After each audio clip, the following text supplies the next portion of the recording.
Good morning, everyone. Welcome to our second session for our Sunya activity for this month of December. So, this month of December, ito na po yung huling month na tayo po yung magpapaalam na sa 2021 bago tayo makarating kay 2022. But, meron pa tayong habol pa na Sunya activity. And this time around, we're going to give you a lesson on the five moralities. So, these lessons, yan pong mga matututunan natin later on are the basic guide, basic principles na maa-apply natin in our daily life. And I do hope that our attendees today can all attend and practice Sunya with us. So, with that, I would like to acknowledge our attendees watching us live. So, binabati natin at welcome natin ang bawat isa ng a beautiful morning to all. And I hope you have a comfortable space to do this activity. So, just like me, I'm in the car. So, was able to find a space where I can practice with you all later on, and I can also hear and listen about our lesson for today. So today, I'm here, Jules Tugano, your sales and training manager, to introduce our speaker. And our speaker is the very bubbly. So, kilala na natin yung ate niya. She's the sister of Double Diamond Miss Tina Suelto and also the daughter of our Crown Ambassador, Miss Neng Suelto. So, let us all welcome our speaker for today, no other than Star Ruby of DXN and our Sunyati, Miss Darlene Suelto. Hello, good morning po. Good morning. Hello, good morning. Hello, Miss Jules. And yes, again, I would like to honor and acknowledge everyone na nandito ngayon who is watching us from all parts of the Philippines and the world. And yes, good morning, good morning. And yeah, today I would like to, today I am your Sunya guide. I'm Darlene Suelto, and thank you, Miss Jules, for that awesome Thank you. And today I'll be talking about the five moralities or the five principles in Sunya. And yes, I have slides. Yay! Thank you. So yeah, and so the power behind DXN Sunya. So that is actually the title of Dr. Lim's second book. And today's topic or our last topic for in Sunya for 2021 with DXN Philippines is the Panchasila or the five moralities. So next slide, please. So just a little run through to everyone who's actually new or hearing about Sunya for the first time, sa mga newcomers or first time nilang manood ng DXN Philippines na Sunya, Sunya Saturdays or Sunya event. What is Sunya? So Sunya is, I mentioned this in the introduction last time, na Sunya is a tool to reset our minds. So yun yung kanyang one-liner if there's anything. And then here's a very it's a very this slide, this one slide is very compact. It's all the slides I presented in the introduction. So actually, sunya, the word sunya is a Sanskrit term for emptiness. So it just means emptiness or nothingness. So it also means in other languages as what is sunya? It is also calm and quiet. So yun lang yun siya. And what do we empty when we talk about sunya? So what we actually empty is our minds. And again, sunya is a tool to reset our minds. So why do we reset? Yung value ng pagre-reset ng utak is actually as human beings, as mga tao in this world, we gather so much information like our emotions, thoughts, feelings, those are information. And sometimes, yung minsan, for me, example, minsan na pagising ko after 8 hours ng sleep, ang bigat pa rin ng feeling. Sometimes it's because, for me, it's because I did not reset my mind. And so, dala-dala ko pa yung mga problema from previous days. So, yun yung value ng reset. Kaya, ang important na aspect ng pagpapractice natin ng sunya is actually the daily choosing or the daily practice.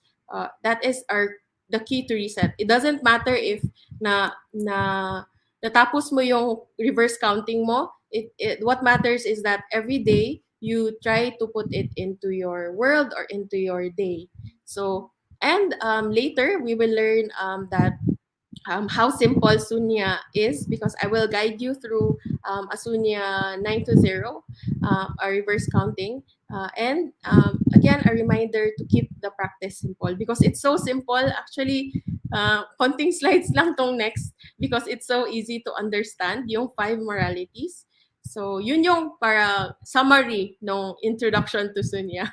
So, ganun lang kabilis yung pag-i-introduce ng Sunya and what it is and what it means and the value and ang key practice. So next slide, please. So now, since now you know about what Sunya is, we will go now to the topic that I will talk about. So actually, kung naabutan niyo yung first two videos before bago kami nag present is meron doon yung 9 um, after nung nine no's is yung 5 moralities. So, or yun na yung Panchasila actually. So, what is morality? Para mas maintindihan lang natin or may parehas tayong definition o definition kung ano yung moralidad. So, morality, according to the Britannica Dictionary, so you can also search this on Google, morality is a particular system of values and principles of conduct, especially one held by a specified person or society. So these are the codes of conduct. These are the right and wrong. Ganon. So yun yung morality. And sila is just a word, a Sanskrit word that actually means morality. So kaya pancha sila kasi, next slide please. Kaya pancha sila because pancha just means five, and then the sila represents the moralities. So actually, in this slide, you'll see all the 5 moralities that I'll be talking about. These are so easy to understand. So I'll just run through them and give examples if, and also, yeah, and yeah. So, and what I also find is that this I'll talk about it later, but I'll just read through the 5 moralities. So the 5 moralities is actually, first is you shall do no harm. So hindi ka mananakit.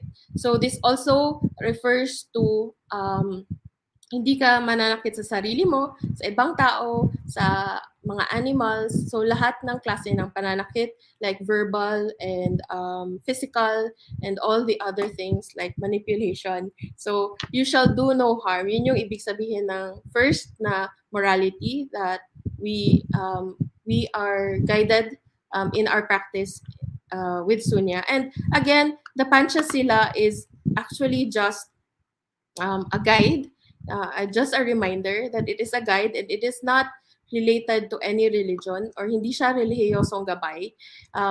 Makikita nyo lang siya as very similar to, for example, for me, I find it very similar to the 10 Commandments sa Bible. From the commandments from 5 to 10 are very similar to the 5 Panchasila.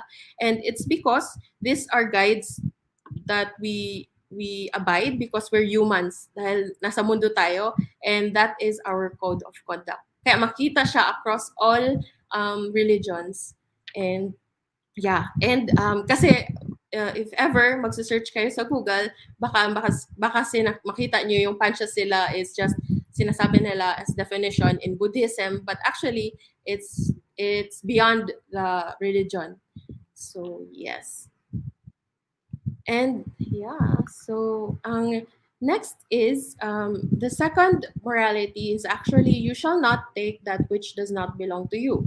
And ibig sabihin nito, hindi mo kukunin ang hindi sa'yo. So, it's all in all forms. Like, how do you...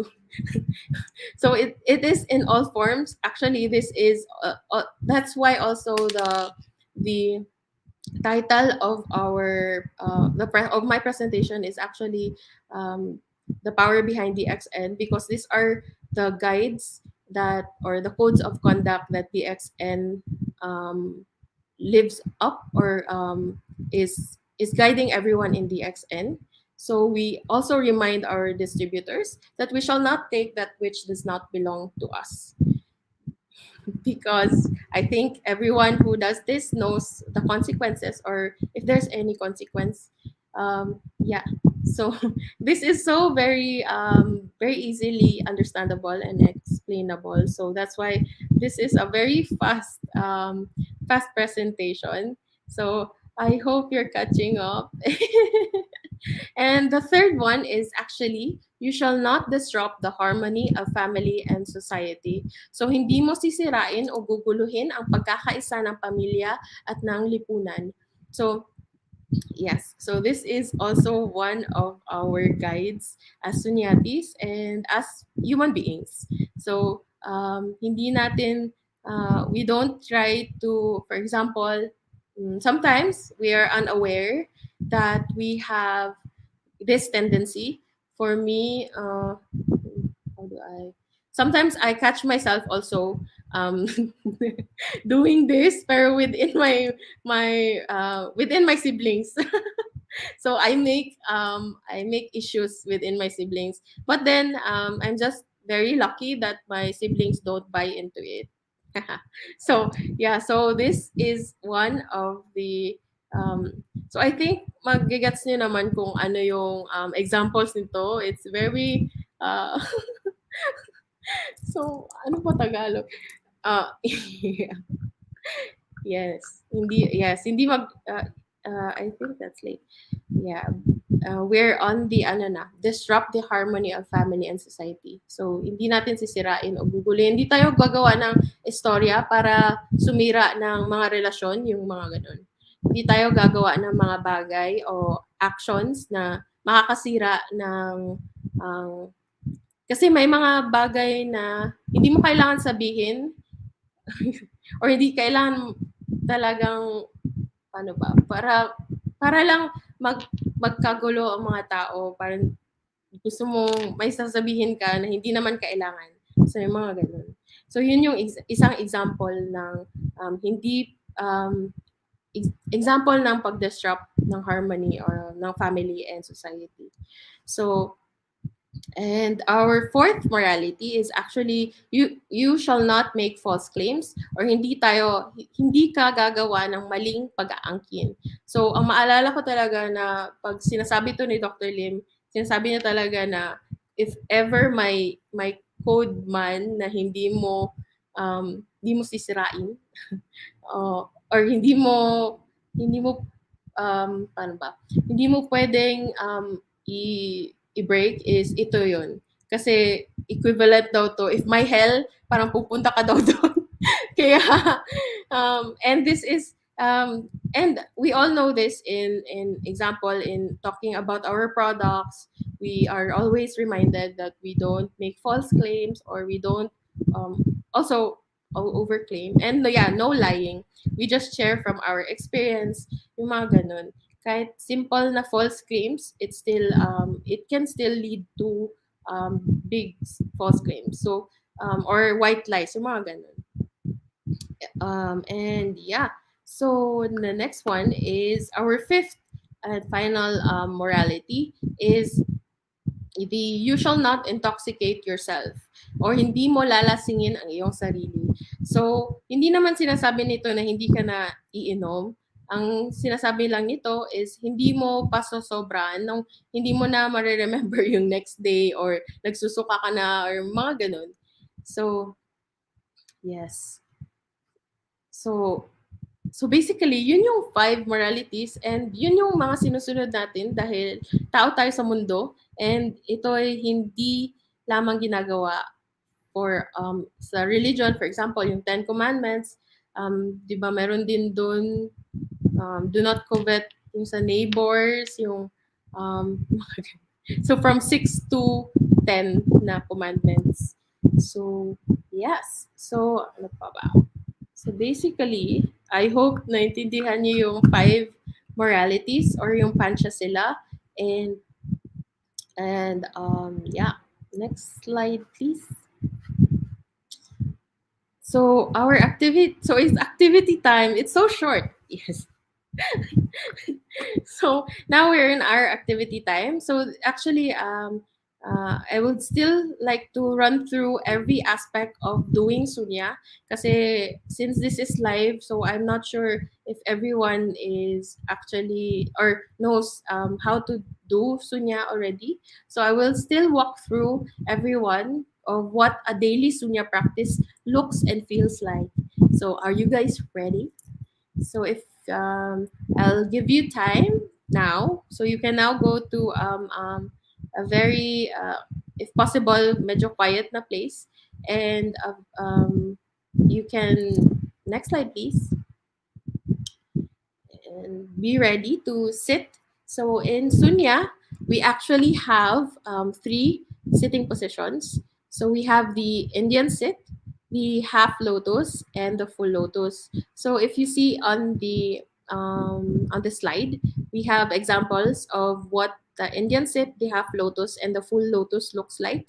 So again, do what your body is capable of doing still. So at the moment, I sometimes still use the um, Indian sit and sometimes half lotus. Sa full lotus, I'm still not comfortable. So, wag niyo pilitin kung hindi pa kaya. And nasistrain yung paa nyo. Kasi ang important key then later you'll see in another slide, during the practice, talagang walang movement. Hindi tayo gagalaw.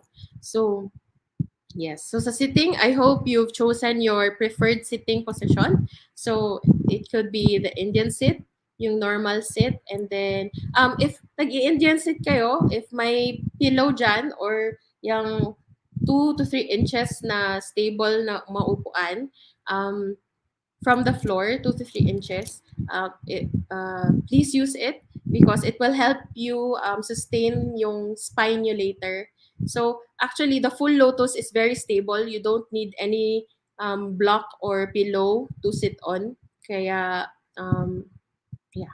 So, ang half lotus naman, pwede meron, pwede din hindi. But I still prefer na meron. Sa half lotus, may inuupuan ako na 2 to 3 inches na parang pillow or block. Yoga block ang tawag nila. So, next slide, please. So, yes. So, sa posture, so ito. So, sa posture, I already mentioned yung spine. So, your spine, hindi naman siya ganun ka-strict na dapat parang super straight. Yung normal um, spine position, which makahelp yung sabi ko na 2 to 3 inches na block or pillow if naka-Indian sit and half lotus ka. So medyo automatic na yung likod mo or spine mo tawag dyan, situate siya as yung normal or proper niya na position. So, your shoulders relax but not slouched. Alam niyo naman yung slouch, ganun. So, shoulders relax. Ibig sabihin, sabayan mo yung spine mo and parang hindi mo na-feel yung weight ng shoulders. Yun yung relaxed na position ng shoulders. And then, yung kamay natin, katulad nung dalawang tao sa slide, yung kamay natin naka-rest lang sa ating legs. So, I hope you're ready. And then, dun sa sitting pala, if hindi kayo makasit sa floor, hindi nyo kayang mag-sit sa floor kasi nasa public place or nasa office or nasa car, pwede naman sa chair. Yung feet nyo lang, soles ng feet nyo, naka-ground, naka-touch sa ground. So, yun. And I hope you're okay with your spine, shoulders, and hand position or posture. Just message or comment if there's anything you want to ask about any. And then the next slide. So, yun. Kaya important yung ating posture and our sitting position. Dapat napaka-comfortable nyo dun. Kasi during talaga sa sunya, walang voluntary movements. Ano ibig sabihin nito? So, ibig sabihin, kasi minsan yung utak natin, gusto niya i-distract ka dun sa pagre-reverse count mo. So, magagawa siya ng mga sensation sa kamay mo, or sa paa mo, or sa ulo mo, na gusto mong kamutin. Pero, wag mo kakamutin. Pwede mo naman kamutin. Pag nakamot mo, babalik ka lang naman sa pagka-count, reverse count. So, hindi naman po talaga problema. Pero as much as possible, mas maganda yung tayo na hindi tayo nasa-stop during our sunya or our reverse count. Kaya important yung sitting position, yung posture ng spine kasi para hindi ma-strain yung likod mo, and also your shoulders. So, yun. And next slide, please. So, sa breathing. So, another important aspect ng ating meditation na sunya is breathing. So, saan ba tayo nagbe-breathe? So, lahat ng ating inhalation and exhalation ay sa nose lamang. So, baka kasi yung iba may experience na sa mouth sila pinapa-exhale. So, sa atin, everything is sa nose. So, nakatikom lamang ang ating mga bibig. And then, ang pagka-count, later I will uulitin ko to na instruction. Yung one count is one cycle of inhale and exhale. One cycle of breath. So, inhale, exhale, 9. So, isang count yun. So, inhale, exhale, 8. Isang count din yun. So, again, kaya hindi tayo nag-guide meditation talaga. Ngayon lang kasi para sabay-sabay tayong matapos. Pero pag kayo nang gumagawa sa sarili nyo, nagsusunya kayo ng on your own, hindi natin kinokontrol yung ating breath or ating hininga. So, minsan, mabilis tayo mag-inhale and exhale. Minsan naman, mabagal. And either way, okay lang. Kasi ganun talaga. Hindi natin pinipilit ang paghinga. So, kung ano yung natural sa'yo ngayong araw or during your practice, yun yung susundin mo. So, yung important lang is sa nose yung paghinga, sa ilong paghinga, and then yung counting natin na isang cycle is inhale and exhale. So, next slide please. So, doon na tayo sa important key part ng ating practice, which is yung reverse counting. So, ang reverse counting is, nung nagsimula kami, we started with 9 to 0. So, and 29920. But now you can have the option of 9 to 0, 29 to 0, and then a 99 to 0. So when I started, nag-start din ako ng 9 to 0 lang during my practice. Ulit-ulit, 9 to 0. Then until yung nagustuhan kong mag 29 to 0 and then mag 99 to 0. Again, depende sa inyo yung pace. Hindi naman tayo nag-check kung anong level na kayo ng counting or gano'n katagal yung counting nyo in terms of your practice. Kasi kanya-kanya po tayo and walang pagalingan or anything. Ginagawa natin to para sa ating mga sarili. So, reverse counting or pagbibilang ng pabaliktad. So, bakit tayo nagbibilang ng pabaliktad? Bakit hindi 1, 2, 3, 4 ang pagka-count or during sunya? Bakit ganun? Kasi pag nagbibilang pala tayo ng pabaliktad, parang para siyang para siyang hint sa utak natin na magko-calm down na siya. So, or magko-calm down na siya. Kaya reverse counting. Kasi pag nagka-count tayo ng 1, 2, 3 pa forward, ibig sabihin nito, ina-activate natin yung ating mind. So, hindi siya yung calming down. So, yun. Kaya pag nagsasayaw minsan, pa-forward or yung mga ganun. So, yes. And so again, explain ko lang ulit na yung isang count, example, inhale, exhale, 9. Inhale, exhale, 8. inhale, exhale 7, inhale, exhale 6, until ma-reach nyo yung 0, or if nag-29 to 0 kayo, ganun pa din. 99 to 0, ganun pa din. So, depende talaga kung gaano kahaba ang isang set sa inyo. So, minsan, 3 minutes lang yung, 3 minutes katagal yung 9 to 0, minsan, or 2 minutes. Yung minsan, ang 9 to 0 is a minute. So, ganun. So, next slide, please. Next slide. So, now I will guide you to one set of Sunya. So, one set of 9 to 0. So, let's do Sunya together. I hope nakaupo na kayo and you're in your most comfortable sitting position. Your spine and your spine straight, your shoulders relaxed, and I will guide you through a 9 to 0. So, your hands on your legs, and then you can close your eyes and take a deep cleansing breath. Inhale and exhale. Inhale, exhale. 9. Inhale, exhale. 8.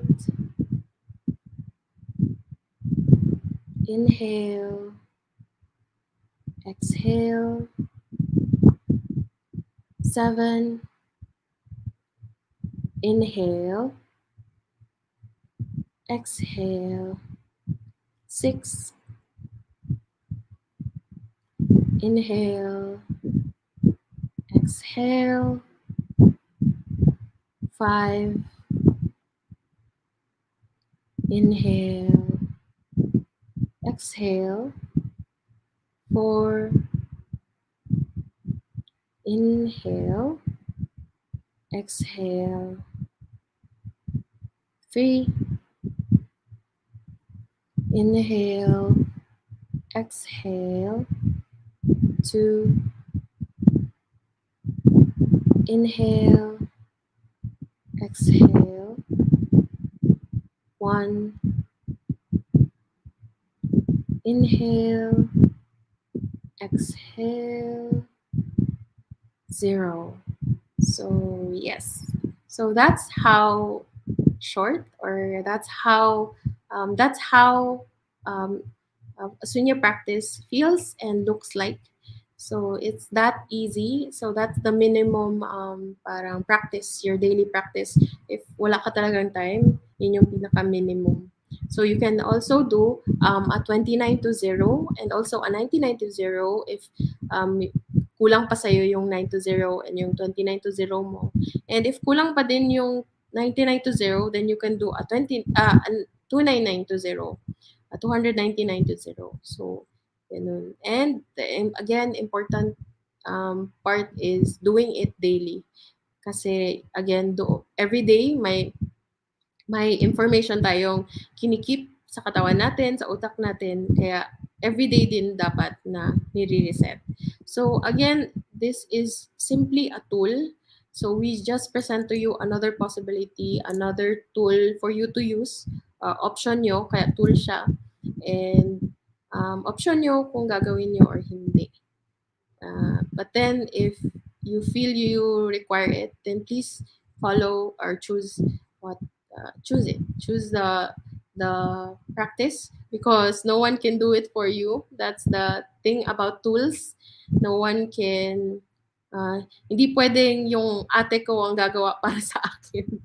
Nung Sunya, para yung effect sa akin, yung ganun. Kaya tool siya. Kasi we do it on our own and on ourselves, and yeah, and it's our choice. So next slide, please. So after you do your reverse counting, example, tapos na kayo sa 299 to 0 or 9 to 0, then you rub 3 times your hands first. So hindi nakalagay, but yeah, first your hands 3 times, then your face 3 times, your head 3 times, your ears, and then the back of your skull 3 times. So you can do it 3 times also. Hands, face, head, ears, and the back of your skull. So why do we do this? So we do this because this promotes the activation of your lymphatic drainage. So we have points in our heads also, and this also because when we do sunya, we generate a lot of heat in our bodies. So this also helps with the circulation throughout our bodies, the blood circulation also. So the flow of everything. So that's why we do this after we do our sunya. So next slide, please. So these are fast reminders. I think I mentioned some, or I already mentioned some, but I'll go through all of the questions here. So these are frequently asked questions. So you may have these questions now that you're listening to me or you're reviewing this. So when's the best time to practice? So we practice sunya anytime. So anytime we feel bored, or anytime we feel overwhelmed. So basically, if it's the best time, anytime is the best time, but we recommend that you do your first sunya in the morning when you wake up, before you um, before you reach for your phone, which I still do. So if you have time in the morning, then please do it in the morning. Then also you can do it when you're about to sleep. So anytime you remember it is also the best time to practice it. Kasi yung katawan nyo na yung nagsasabi na kailangan mo magsunya kasi na-remember mo bigla.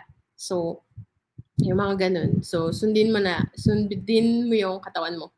So, and then how many times in a day? So, as much as you want to. So, walang overdose like our products. Ang requirement lang is we take it we not really take it. We do it once a day.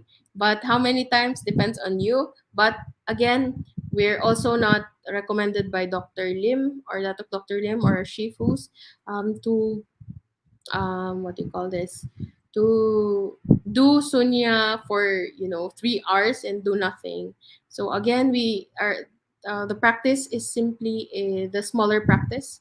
So we have a bigger practice, which is pagbalik sa mundo, which is going back to the world and doing our duty. Like doing our duty means doing our DXN, being creative with our DXN, going back to our families, yeah, and following up our downlines, yung mga ganun. And that's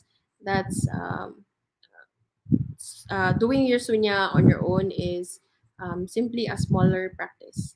So yeah. So how long should my practice last? So I think I mentioned doesn't have to go beyond an hour. 30 minutes gani is long na. So 3 to 5 minutes a day if you're a beginner is okay. And then your body will know next time you'll feel 3 to 5 minutes is short, so you'll find that you extend more. And then yeah, so you can also journal. So if you're new to sunya, you can also journal your journey, and yeah, your daily journey. So I don't have a lot of time. What can I do? So yung sabi ko, yung kanina, yung ginaid ko kayo from 9 to 0, that's the minimum. So you can do that when you're too busy to do longer or longer sets. So you can do the 9 to 0. So can a child do sunya, if anyone's wondering? So as long as the child can already sit and Indian sit, and can sit for a few minutes, then that's okay. So Dr. Lim started doing or practicing sunya at age 12. So we also have younger sunyatis, si JU, anak ni Tito Jun Laura, is also a sunyati. So, so as young as them and other sunyatis. Madami kaming baby, hindi man baby sunyatis, batad medyo elementary age na nagsusunya na. So, yes. So, who do we contact if we have more questions? You can always directly message us or go to our Facebook page. We have the 21 Days Sunya Challenge page. You can just search that on Facebook. So, yes.